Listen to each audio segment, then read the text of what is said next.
This is Talk Business and Politics with Roby Brock.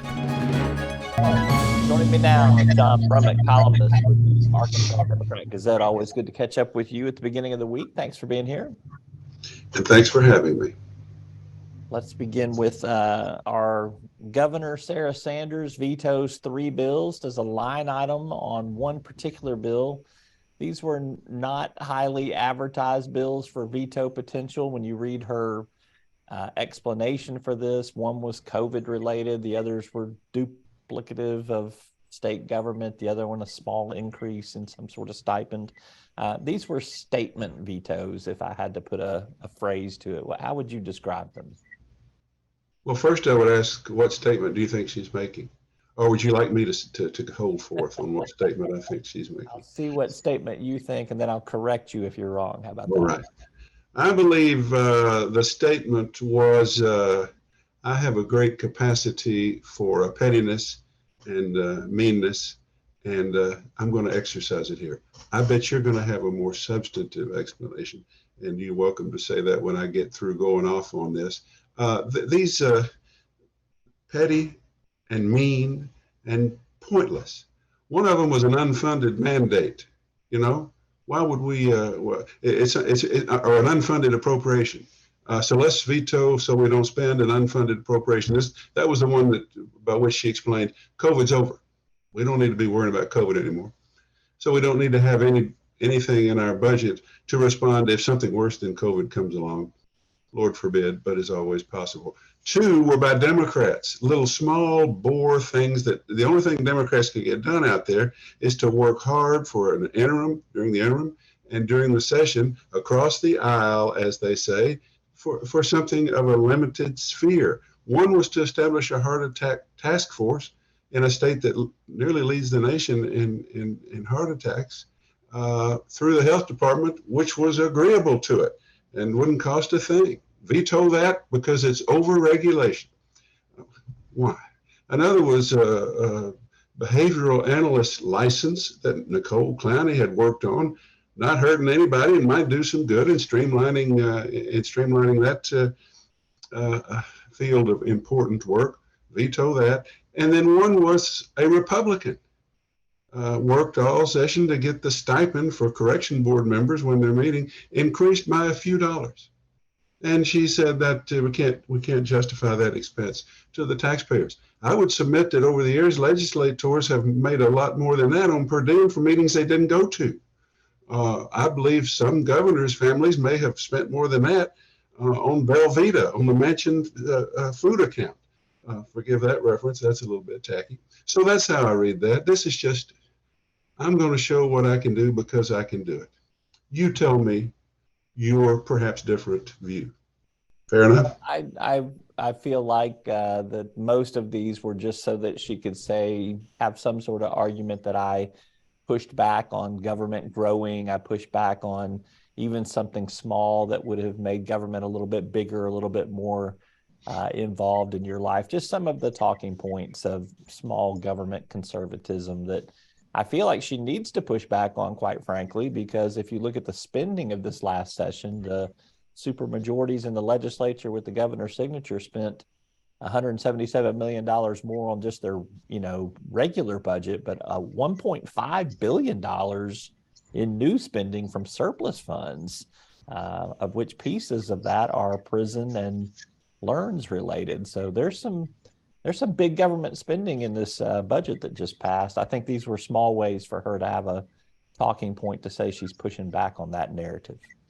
Well, I'm certainly agreeable to the point that she governs by a right-wing talking point and facades, and that's what she's doing here. Yeah, look here, I'm gonna keep these correction board members from getting a few more dollars.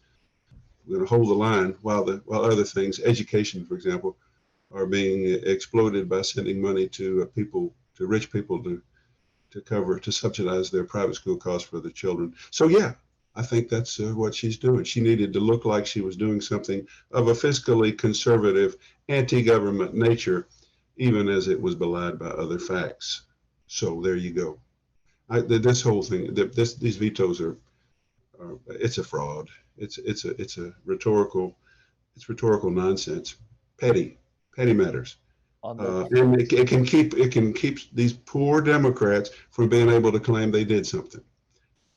We better change subjects. I'm gonna implode Well, here. two of Okay. those bills that had Democrats lead on it, Representative Andrew Collins, Representative Nicole Clowney that you mentioned, also had Republicans co-sponsors on it too. We'll be curious to see when the legislature comes back on May 1st to sine die, they will have a chance to override those vetoes. And there was, strong majority support for all of these bills that she's vetoed. We'll see if there's an inclination by the legislature to go along with the governor and her vetoes, or if they'll stick with their original votes. That'll be a curious one to watch there. Well, I've already read in the Arkansas Democrat Gazette that Bart Hester said there will be no effort to override on any of these. One guy, the president pro tem, who is on record saying that the purpose of his leadership of the Senate is to do whatever Sarah wants, has preemptively declared there will be no attempt to override.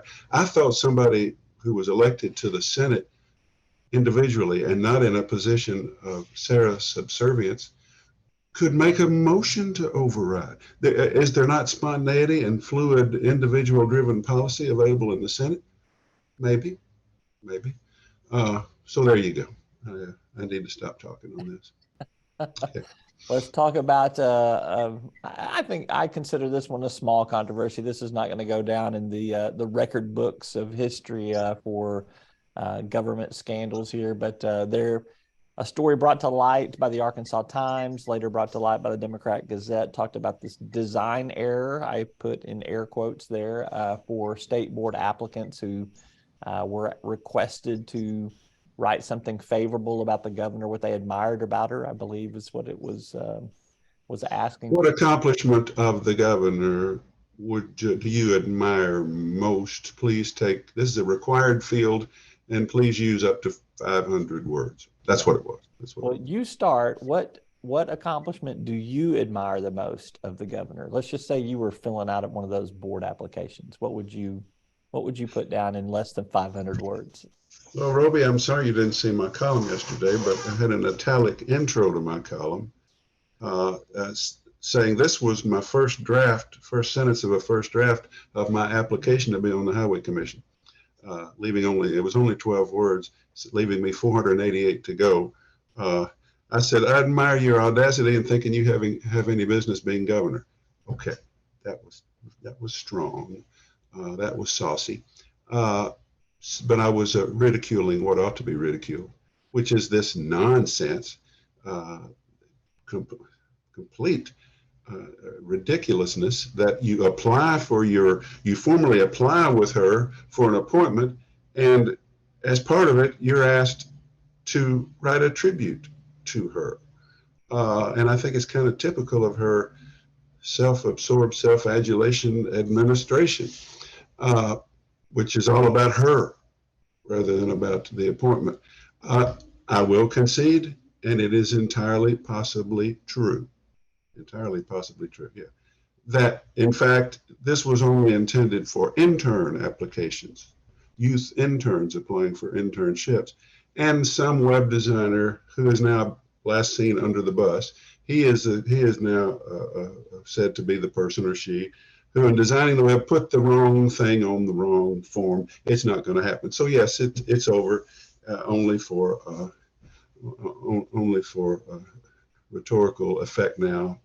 Anybody who wants to make fun of it can, but it's apparently not going to come to anything. I would say that actually it's inappropriate to force children wanting to be interns to have to praise the governor. I know of a friend's daughter who worked as an intern on Governor Hutchinson's administration, although the daughter's politics were decidedly different, and had a wonderful learning experience in what was a more open, less self-absorbed administration. But as we know, the previous Republican administration and the current Republican administration have literally, totally nothing in common. So that's how I size that one up. Maybe we can get to something I agree with Sarah on before we finish this, or we'll go off on. You think so? Probably not. I don't think you and the governor are going to find a whole lot of common ground to agree on, John. I'm just saying. I hope so. Months I ahead of continue to hope. I hope for bipartisanship and less animus. I keep that hope open and stand willing to praise her for if she'll do something worthy of it. And maybe she will.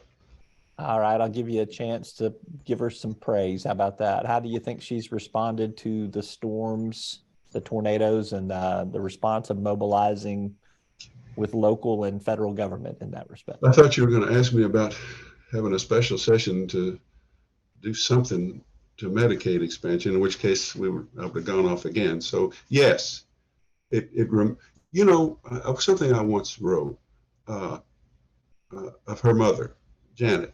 It was about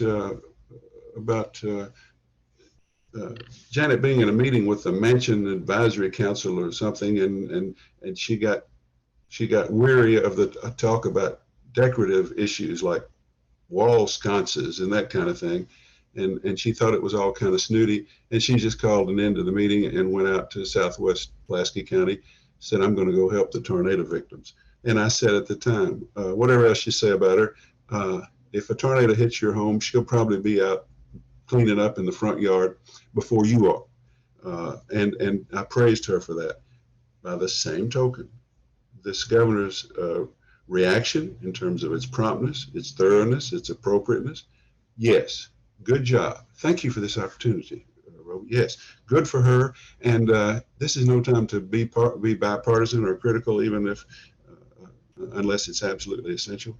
And she's done a good job, up to and including demanding more money from the Biden administration, which was a ripe opportunity for some people who took it to say, well, what's this about? You said we need to stand up to Joe Biden and his government's no good. I didn't say that. I don't say that. There are two different things.